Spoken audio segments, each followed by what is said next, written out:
سلام خوشگلم. درو با کنتون اومد. محمد این چه کشهیه؟ زنشو نمیدونم. خفشو خار بیا پول علش کنیم اصلا. بیا همش واسه خودت. بیا پول نمیخوای علی خان پول نمیخواد. چه گای بخورم پس ها؟ محمد یعقوب داش میگه باید بخوریش. چه؟ آره نمیخوام. فقط این مرد باید بری بخوریش. کدوم مردی آخه ساک زده کش؟ یعقوب نمیخوام. باید بخوریش. من بمیرم هم نمیخورم. دیگه به من مربوط نیست.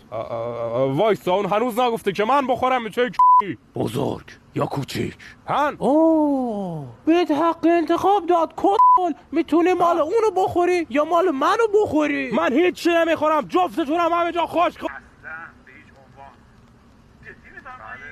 دیگه تمام شد. نگو زن تو گایی.